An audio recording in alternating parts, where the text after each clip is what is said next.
Have you ever had your outboard motor go on the fritz and were forced to row to shore? Well, some people in Rochester take to rowing like geese take to water. The rowers are members of the Rochester Rowing Club of Minnesota. We went for a cruise with them at Silver Lake.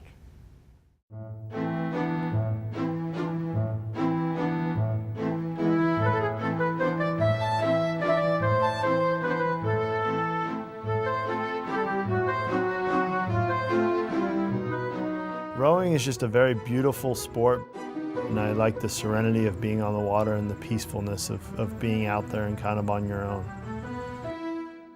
My name is Brian Little, and I'm the head coach and club manager of the Rochester Rowing Club.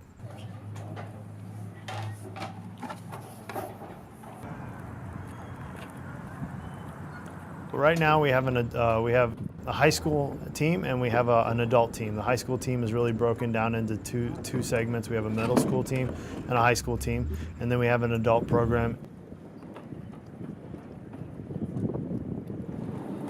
15 strokes pause, 15 strokes continuous.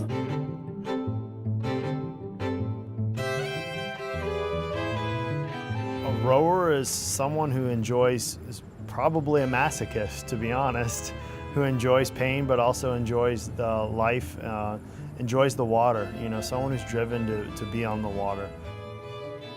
So we're in the Midwest region. Our big regatta come spring is down in Cincinnati, Ohio at Harsha Lake, but we race teams all the way from Pittsburgh, Pennsylvania down to St. Louis. Our closest competitor is up in the Twin Cities, and then our next one is down in the Quad Cities down in Iowa. The scholastic teams, the school teams, are kind of in Chicago, Indiana, Ohio. I'm William Midtune, and I am part of the Rochester Rowing Club. My Aunt Amy, she rowed in college, and she's in love with the sport, and so when my mom was talking about me trying it out, my aunt also agreed with her and said that it would be a great idea. And I had a bunch of friends on the team, so I gave it a try, and it really stuck with me. It wasn't exactly just a team, it felt much more like a family and much more of a community that I could totally be myself in it. It's also very rewarding for hard work, and I like to work hard.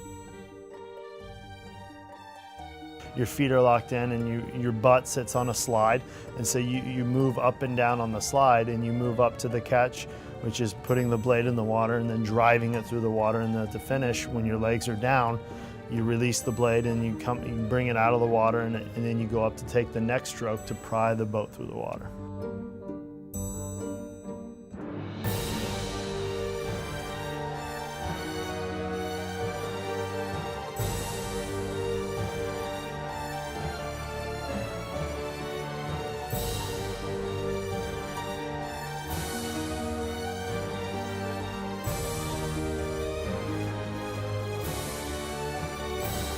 The majority of rowers are either doctors, English majors, and really engineers, because it's a mathematical kind of physical sport. It's physics-based.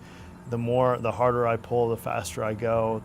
The mentality of being lean, mean fighting machines. It's been studied that rowers, when they stare at the ergometer, the erg, in the wintertime, that they gain 15% better math skills because they're sitting there doing equations in their head.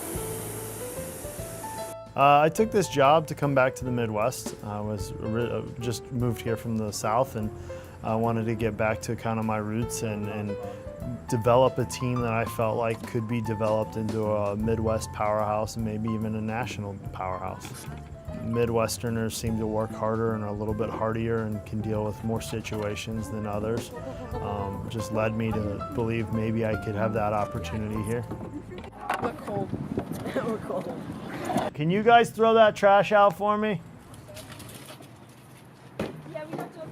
One of the awesome things about this sport is it's known every year is the kids get better grades while they're in season than when they're out of season, because they're more disciplined, because they know they have practice, they have their teammates that are relying on them, they gotta get their homework done, they gotta stay on top of projects, and they work harder. The athletes who I train and who do this sport have to be in top physical form to perform at the best of their abilities.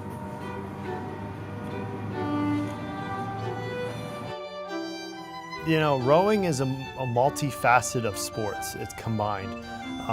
It's gymnastics, having the balance and ability to be in a boat that's maybe not just as wide as your hips and very shallow. Being a wrestler, having the ability to pry the oar through the water and propelling the boat through the water. Timing and rhythm are key to this sport. Timing, dancing. The endurance of a marathon runner. And the last thing is you got to have the power and the drive, kind of like a weightlifter. The individual is prying the boat through the water, so it's kind of lifting the boat up and moving it along. It's a logistics kind of job. You have to think about things in advance. How are the kids getting practice? How are the kids getting home from practice? Do they have to be on time for dinner?